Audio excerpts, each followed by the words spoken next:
کربلا کے دن ایک یزیدی نے امام حسین سے کیا کہا اور پھر اس کے ساتھ کیا ہوا۔ 7ویں محرم کو یزیدیوں نے دریائے فرات بند کر دیا اور امام حسین اور ان کے اہل خانہ پر پیاس مسلط کر دی۔ 10ویں محرم کو ایک یزیدی اکڑتا ہوا آیا اور کہنے لگا، اے حسین دیکھو یہ دریا کیسے لہریں مار رہا ہے، جانور اور پرندے بھی اس سے پانی پی رہے ہیں مگر تمہیں ایک قطرہ بھی نصیب نہیں ہوگا۔ پھر اس میں کہا، اب بھی وقت ہے یزید کی بیعت کر لو ورنہ پیاسے ہی مارے جاؤ گے۔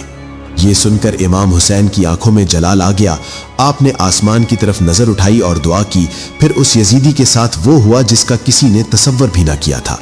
اچانک اس کے گھوڑے نے اسے گرا دیا۔ وہ بدحواسی میں اپنے ہی گھوڑے کے پیچھے دوڑنے لگا۔ پیاس بڑھتی گئی، گلا سوکھتا گیا۔ پانی پانی، یہی اس کی آخری پکار تھی، مگر دریا سامنے ہونے کے باوجود پانی اس کے حلق سے نیچے نہ اتر سکا اور وہیں پیاس کی شدت سے تڑپ تڑپ کر مر گیا۔ کربلا کا یہ واقعہ ہمیں یہ پیغام دیتا ہے کہ اگر امام حسین چاہتے تو دریا خود ان کے قدموں میں آ جاتا۔ اگر آپ بھی امام حسین سے سچی محبت کرتے ہیں تو کامنٹ میں لکھیے یا حسین اور لائک سبسکرائب ضرور کریں۔